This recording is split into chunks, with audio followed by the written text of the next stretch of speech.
Queridos irmãos, em homenagem aos 153 anos da publicação do livro A Gênese, os milagres e as predições segundo o Espiritismo, teremos um estudo de caráter especial, com o objetivo de relembrar a referida obra. Antes de mais nada, devemos elevar o nosso pensamento a Jesus e pedir permissão para dar por iniciados os nossos trabalhos.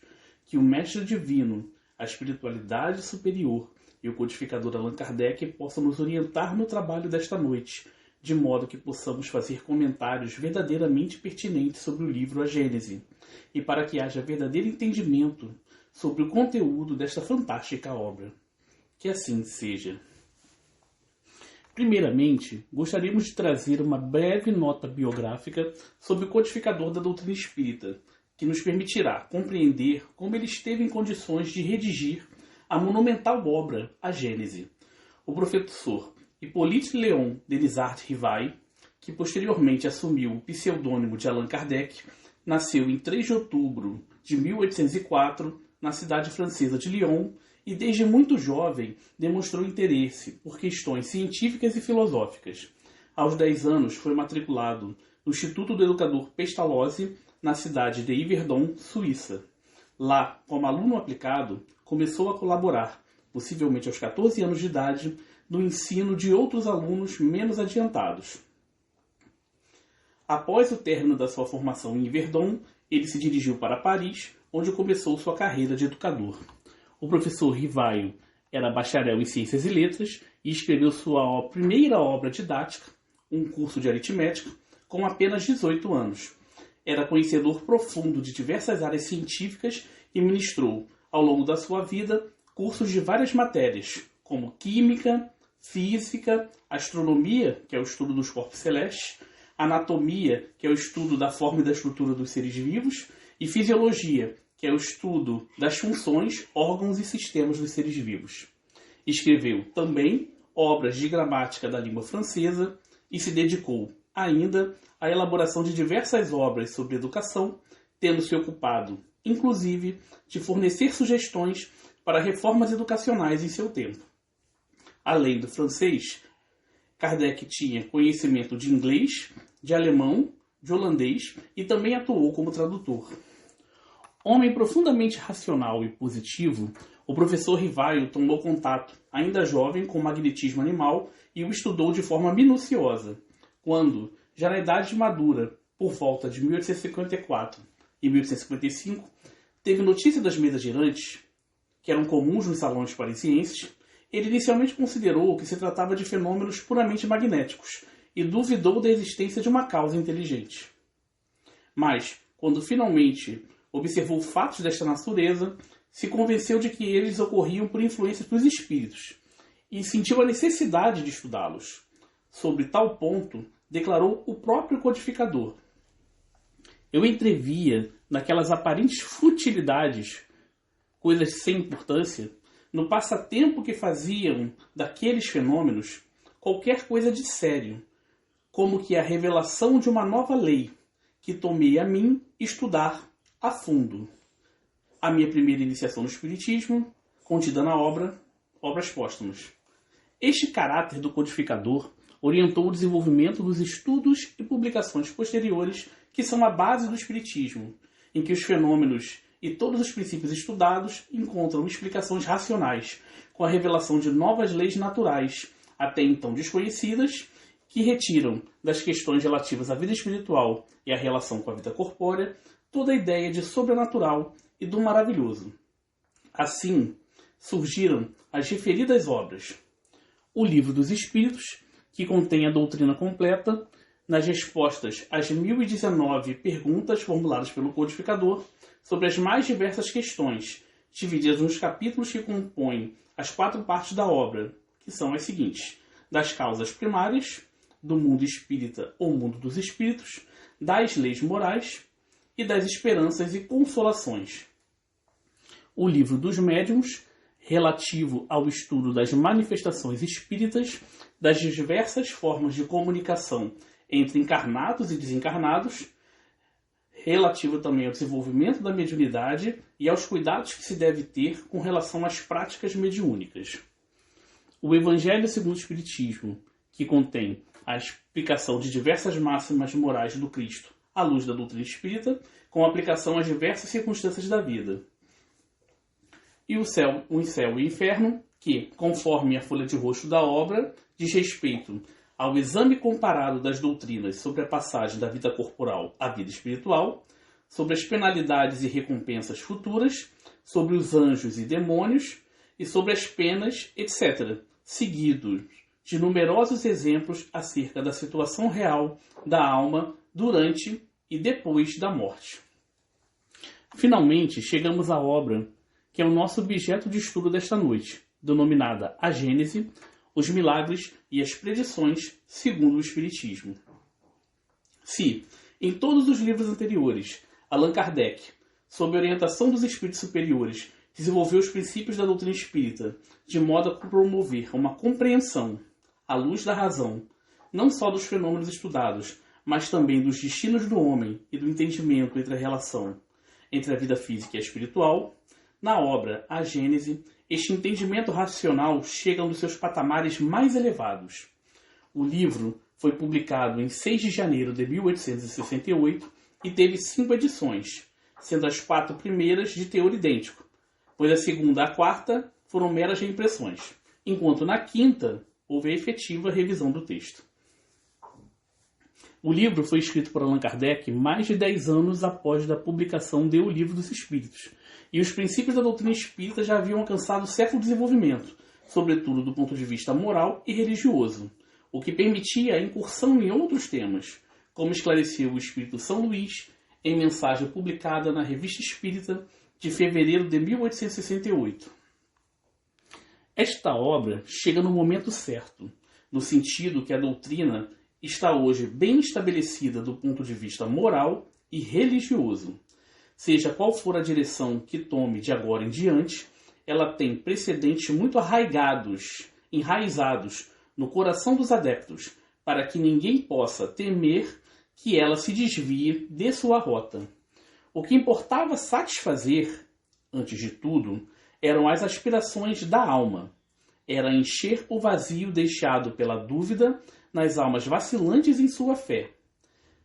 Essa primeira missão hoje está cumprida. O Espiritismo, atualmente, entra numa nova fase. Ao atributo de consolador, alia o de instrutor e diretor do espírito, em ciência e em filosofia, como em moralidade. A caridade, sua base inabalável, dele fez o laço das almas ternas.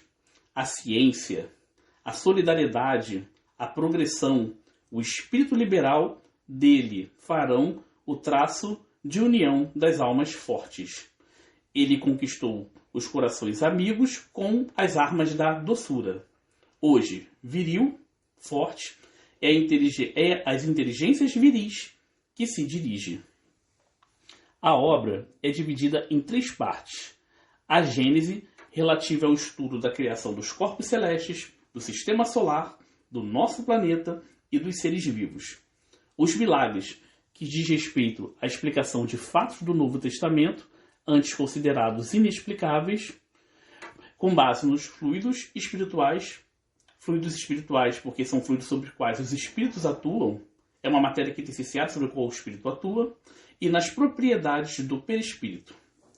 E a última parte diz respeito às predições, na qual Kardec explicita a teoria da presciência, de como o espírito é capaz de ter conhecimento do futuro e fornece a explicação de várias previsões contidas nos Evangelhos.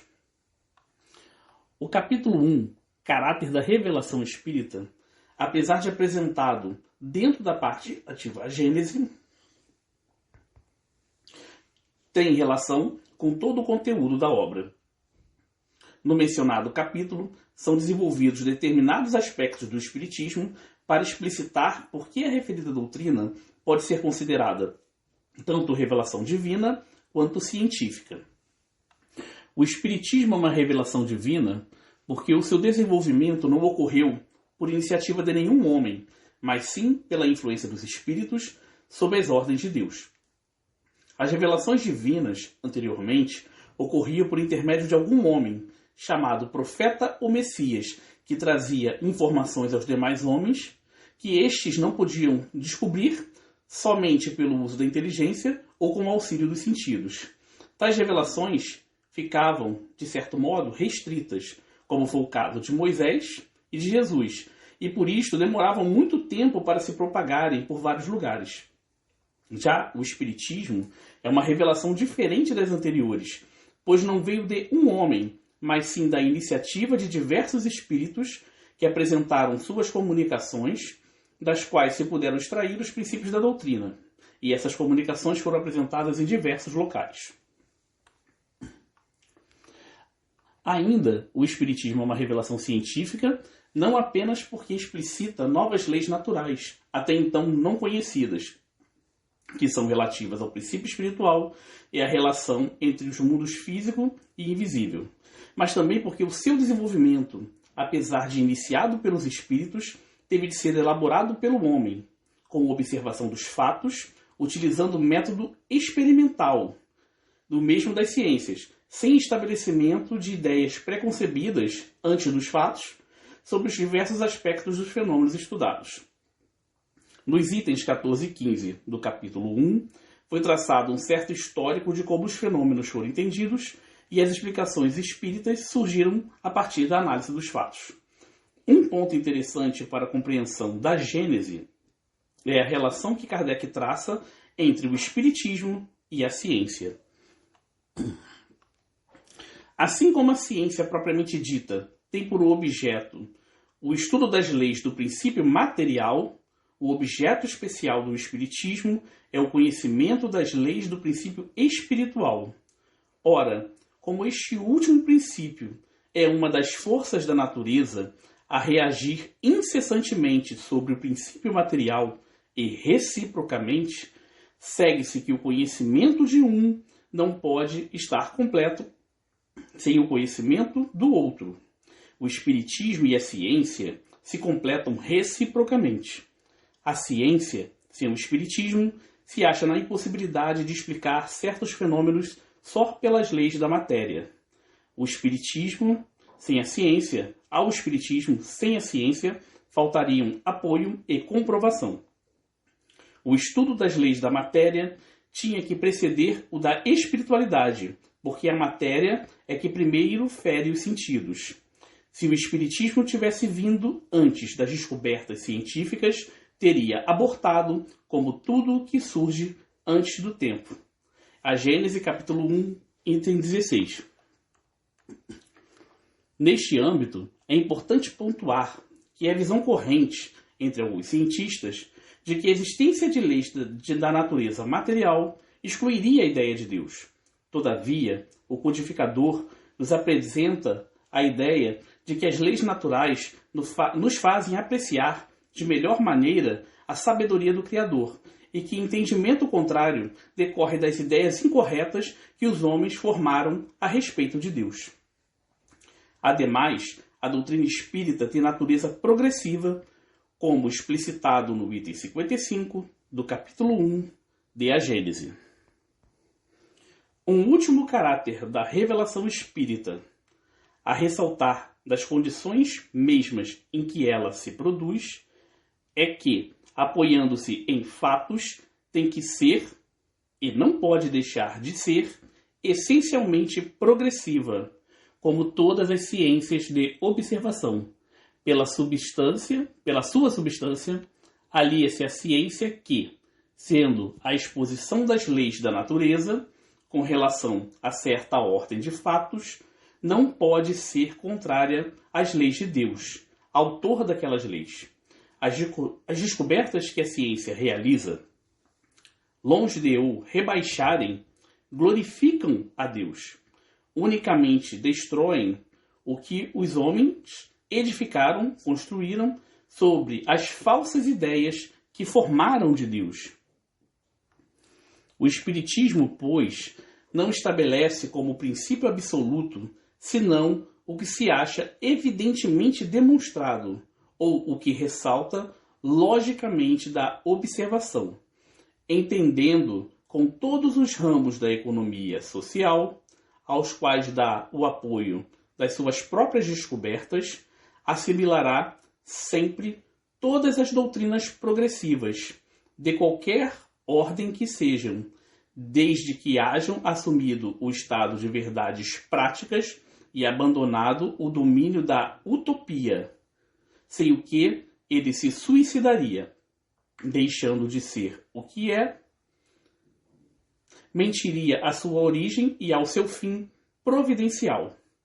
Caminhando de par com o progresso, o espiritismo jamais será ultrapassado, porque, se novas descobertas lhe demonstrassem estar em erro acerca de um ponto qualquer, ele se modificaria nesse ponto. Se uma verdade nova se revelar, ele a aceitará. O item 40 do primeiro capítulo faz menção aos fluidos espirituais, às propriedades do perispírito e ao fenômeno da presciência, e, assim, tem ligação com as outras duas partes da obra. O capítulo 2 diz respeito a Deus e é dividido nos seguintes itens: existência de Deus, da natureza divina, a providência e a visão de Deus. Este capítulo tem relação com todas as partes da obra, já que uma compreensão correta dos atributos do Criador nos permite ter uma melhor percepção de como Deus criou todas as coisas, segundo leis eternas e imutáveis. O capítulo 3, o bem e o mal, diz respeito à origem do bem e do mal. Este último, o mal decorrente, na maior parte dos casos, das próprias imperfeições do homem.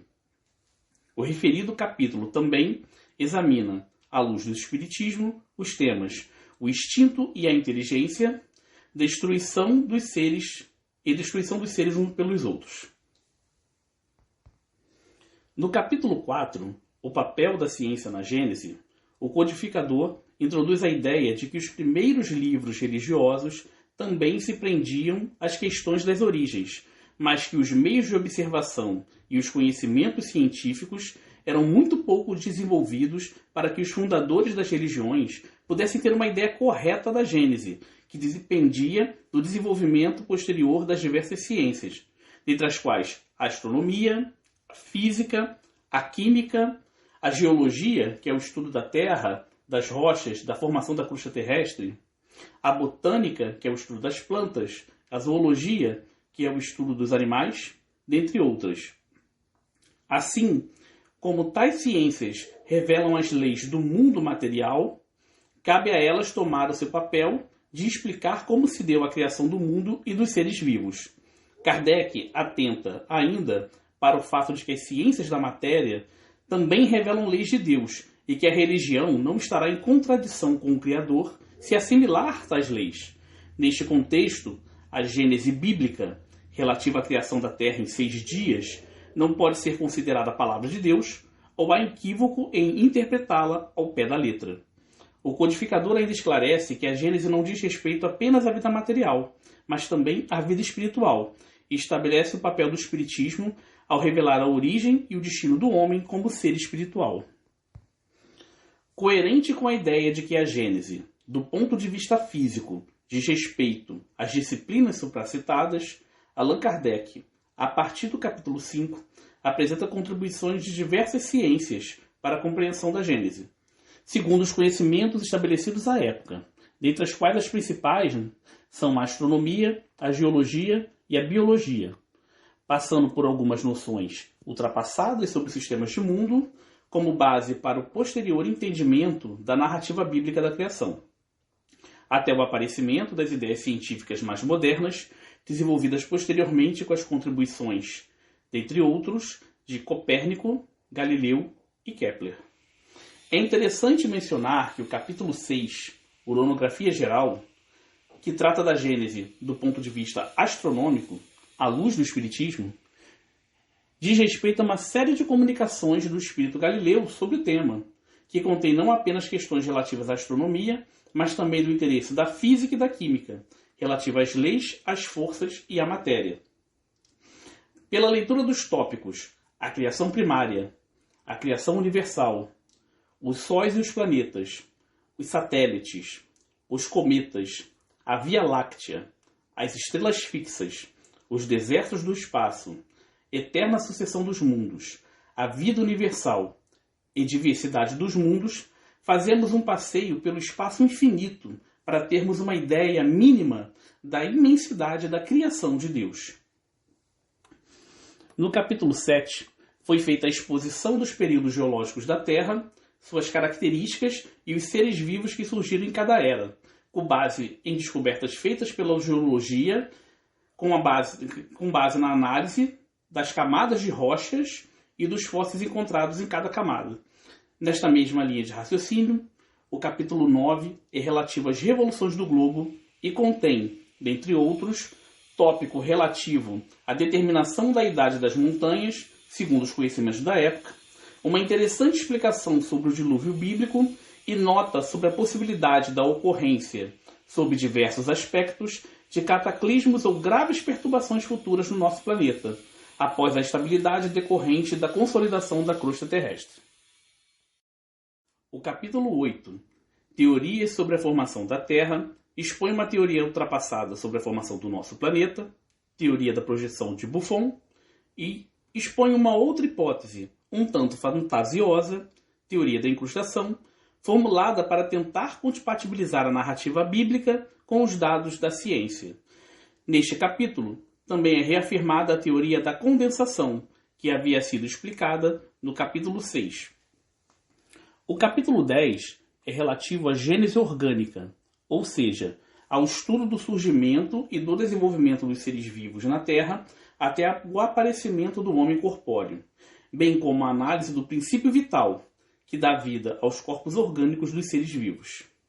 No capítulo 11 é tratada a gênese espiritual, e neste, Kardec apresentou os tópicos princípio espiritual, união do princípio espiritual à matéria, hipótese sobre a origem do corpo humano, encarnação dos espíritos, reencarnações, emigrações e imigrações dos espíritos, raça adâmica e doutrina dos anjos decaídos e perda do paraíso.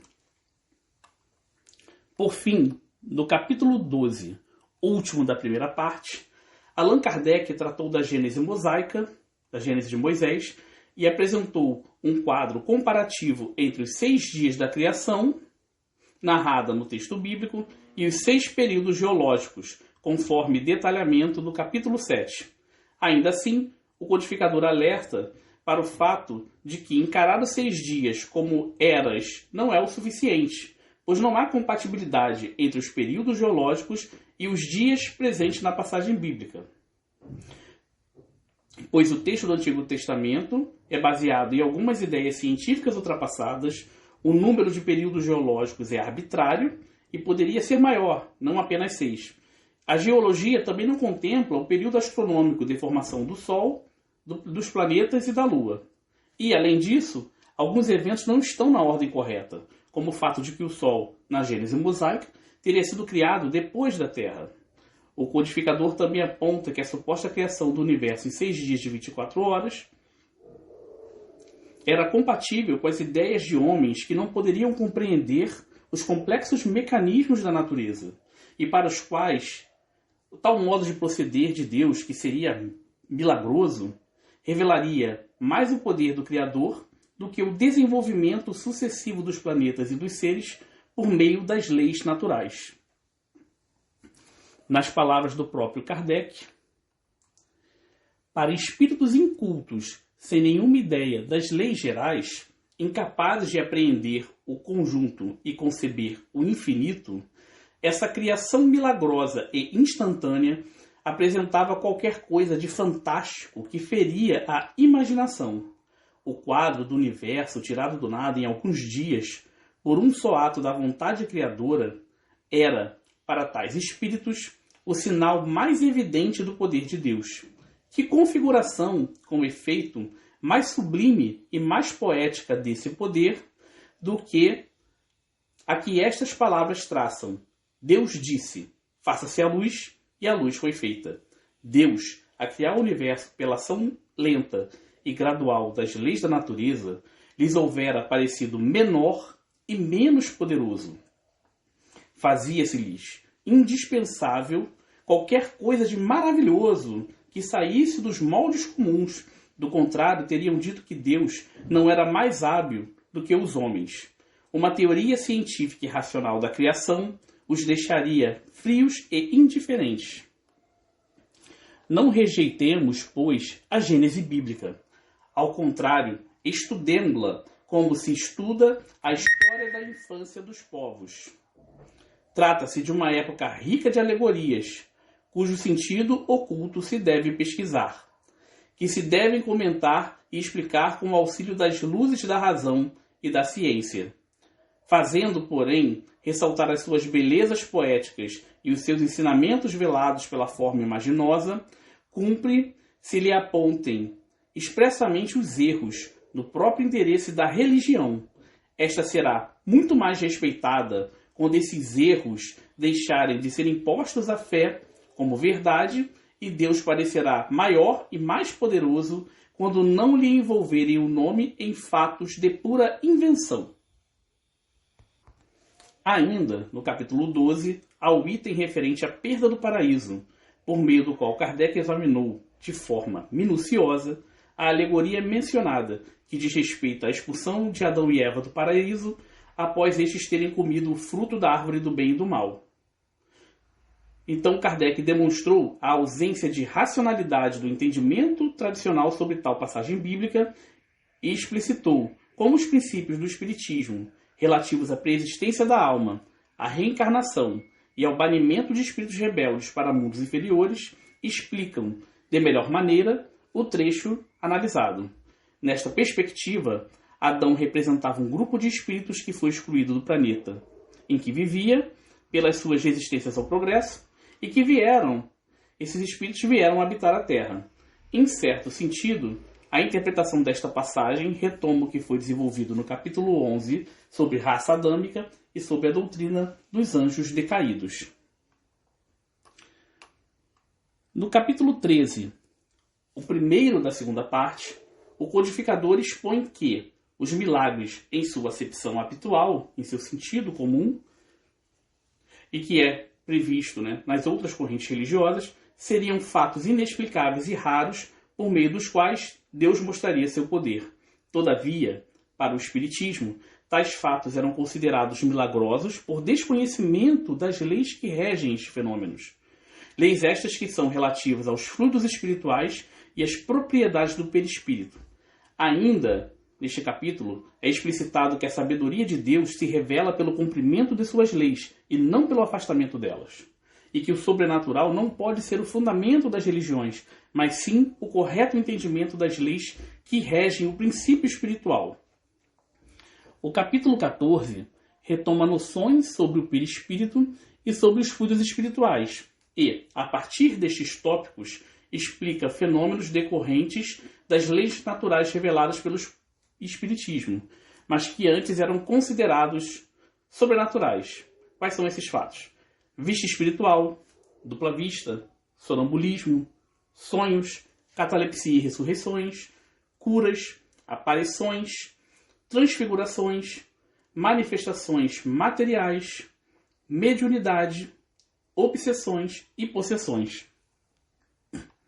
De posse de toda a teoria desenvolvida no capítulo anterior, Allan Kardec passa, no capítulo 15, a explicar diversos fatos do Evangelho considerados milagrosos, mas que encontram explicação nas leis reveladas pelo Espiritismo. Antes, o codificador discorre sobre a superioridade da natureza de Jesus, que, pelas suas perfeições, produzia, por si só, os fenômenos narrados nas Escrituras, sem ter a necessidade de servir de intermediário para qualquer espírito. 3 destes fatos são dignos de nota e eu gostaria de comentá-los aqui.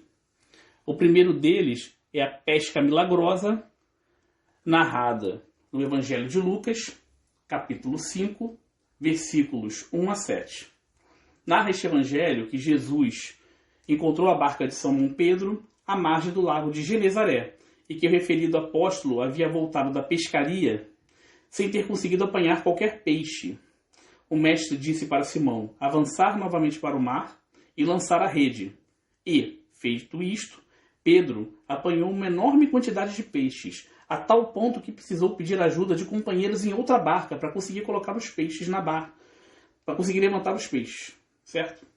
Este é um caso de dupla vista. Jesus não fez com que surgissem os peixes. Em verdade, o Mestre, mesmo sem estar completamente adormecido, fez com que o seu espírito se libertasse temporariamente e pôde, com a visão da alma, encontrar o lugar onde os peixes se achavam, e então sugerir, com segurança, o lançamento das redes no local adequado. Esse é o primeiro fato, né? Bem interessante. Tem um segundo fato aqui que eu gostaria de tratar também, que é o fato do cego de Betsaida, que é narrado no Evangelho de Marcos, capítulo 8, versículos 22 a 26. Quando Jesus chegou a Betsaida, foi-lhe apresentado um homem cego e pediram para que o mestre o curasse. Assim, o Cristo lhe pôs saliva nos olhos e lhe impôs as mãos. Depois perguntou ao homem se ele já podia ver. O homem respondeu: vejo a andar homens que me parecem árvores. Novamente, Jesus lhe impôs as mãos sobre os olhos e, posteriormente, o homem ficou definitivamente curado. O interessante desta passagem é justamente demonstrar que, pela aplicação do fluido magnético, a cura do homem foi gradual. Inicialmente, ele recobrou a visão, mas, por um efeito de ótica, enxergava os objetos em tamanho superior ao real, o que, conforme observou o codificador, é comum em pessoas que voltam a enxergar. Ou seja, a cura do cego de Betsaida ocorreu por efeito de uma lei natural, e não por um milagre, na acepção teológica do termo, pois esse fato não se deu de forma instantânea. É relevante destacar que a saliva foi empregada apenas como meio para veicular o fluido magnético curativo. O último fato de que nós vamos tratar é o fato de quando Jesus caminha sobre a água, que está narrado no Evangelho de Mateus, capítulo 14, versículos 22 a 33. A explicação desse fato é tão simples e direta que nada melhor do que reproduzir as próprias palavras de Allan Kardec a este respeito. Este fenômeno encontra explicação natural nos princípios acima expostos, no capítulo 14. Exemplos análogos provam que ele nada tem de impossível, nem de milagroso, pois que se produz sob a ação das leis da natureza. Pode-se operar de duas maneiras. Jesus, embora estivesse vivo, pôde aparecer sobre a água com uma forma tangível, estando alhures, em outro lugar, o seu corpo. É a hipótese mais provável. Fácil é mesmo descobrir-se na narrativa alguns sinais característicos das aparições tangíveis, das aparições que podem ser tocadas, materializações.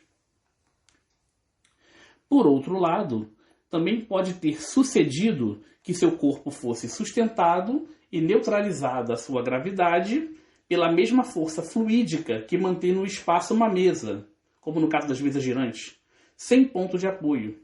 Idêntico efeito se produz muitas vezes com os corpos humanos. Muitos outros fenômenos presentes no Evangelho são explicados no capítulo 15 de A Gênese. Finalmente, chegamos à última parte desta obra, que é dedicada ao estudo das predições segundo o Espiritismo. No primeiro capítulo desta última parte, que é o 16, o codificador apresenta a teoria da presciência, explicando como um espírito, de acordo com seu grau de evolução, desmaterialização, é capaz de ver períodos de alguns anos e até mesmo séculos, conhecendo, ao mesmo tempo, o início, os eventos do meio e o fim desse período, em quadros que se desenrolam para ele como se fossem o presente, o que possibilita este espírito revelar aos homens alguns acontecimentos futuros, desde que haja um objetivo sério e não seja para satisfação de mera curiosidade. Kardec ainda explica que, quando um encarnado tem a missão de revelar algum fato futuro, de acordo com o seu grau de evolução, ele também pode, nos estados de emancipação da alma, ver os quadros de acordo com as possibilidades do seu próprio espírito e guardar a impressão destes quadros quando do retorno ao estado de vigília. E assim, então, ele pode revelar esses fatos futuros. No capítulo 17, são explicadas várias predições do Evangelho, dentre as quais o anúncio do Consolador para completar e restabelecer os ensinos do Cristo e o cumprimento de tal profecia com o advento do Espiritismo. Kardec encerra tal capítulo com a explicação da passagem referente ao juízo final, que está prevista no Evangelho de Mateus, capítulo 25, versículos 31 a 46, e que o codificador resumiu da seguinte forma: Ora, quando o Filho do Homem vier em sua majestade, acompanhado de todos os anjos, assentar-se-á no trono de sua glória, e reunidas à sua frente todas as nações, ele separará uns dos outros, como um pastor separa dos bodes as ovelhas, e colocará à sua direita as ovelhas e à sua esquerda os bodes. Então dirá aos que estiverem à sua direita: Vinde, benditos de meu Pai, e etc. E o texto prossegue. Nos itens relativos a tal trecho, Kardec afasta, de todo modo, a ocorrência de um julgamento único que porá fim à humanidade, porque é incompatível com os atributos de Deus, que passaria a ficar eternamente inativo após a destruição da Terra e da humanidade, segundo tal perspectiva. O codificador também demonstra que um julgamento único e sem qualquer recurso não se compatibiliza com as infinitas bondades e justiça do Criador, pois não possibilitaria o arrependimento e a redenção do culpado. O verdadeiro significado desta passagem diz respeito ao fato de que a Terra está passando por um processo de transição, ao término do qual se elevará na hierarquia dos mundos, passando à condição de orbe de regeneração. Assim, os espíritos mais endurecidos, que não querem acompanhar o processo de evolução da Terra, acabarão por ser excluídos do orbe terrestre e irão habitar mundos inferiores, para continuar nestes outros orbes o seu processo de evolução. Nos dizeres do próprio codificador: segundo esta interpretação, não é exata a qualificação de juízo final, pois que os espíritos passam por análogas fieiras a cada renovação dos mundos por eles habitados, até que atinjam certo grau de perfeição. Não há, portanto, juízo final propriamente dito, mas juízos gerais em todas as épocas de renovação parcial ou total da população dos mundos, por efeito das quais se operam as grandes emigrações e imigrações de espíritos. A Gênese capítulo 17, item 67. O capítulo 18, último da obra, denominado São Chegados os Tempos, é aquele em que Kardec analisa o momento de transição que atravessa o planeta Terra, apresentando, no primeiro tópico, sinais dos tempos, as características desta época em que surgem lutas de ideias, um certo estado de confusão, mas que dizem respeito aos tempos marcados por Deus para a realização de tais coisas, segundo lei estabelecida por ele próprio, pelo próprio Criador. O predominante neste momento de transição é o conflito moral que se dá entre os homens mais afeitos ao progresso e aqueles mais refratários, mais resistentes. Podem até acontecer alguns fenômenos naturais e flagelos, mas a tônica aqui é a questão da luta moral. Tal momento passará, e a humanidade terrestre entrará em uma nova fase de progresso moral e social. Em tal tópico, inclusive, há uma mensagem do Espírito Aragô que explica a coincidência dos processos de transição planetária com a ocorrência de certos ciclos astronômicos em que corpos celestes reagem uns sobre os outros e podem gerar certas perturbações. No item A Geração Nova, há a explicação de como se dará este processo de transição, com a exclusão gradativa dos espíritos mais ligados aos desvios morais e com a possibilidade de encarnação na Terra apenas daqueles de intelecto e razão precoces e com propensão para o bem e para as ideias espiritualistas. Os espíritos que comporão a geração nova serão tanto aqueles que já vinham encarnando na Terra e se melhoraram, quanto outros que realizaram seu progresso em outros mundos. Chegamos ao fim do nosso estudo e esperamos ter contribuído com uma ideia geral do conteúdo desta obra, que é o coroamento de todo o processo de desenvolvimento da fé raciocinada que o Espiritismo quis estabelecer, como explicação dos verdadeiros alicerces em que se sustenta a religião, que são as leis naturais que regem o princípio espiritual e que afastam qualquer ideia de misticismo e superstição.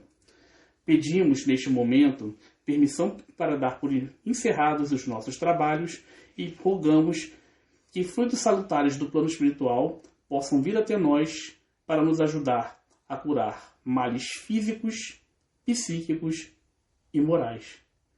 Que assim seja.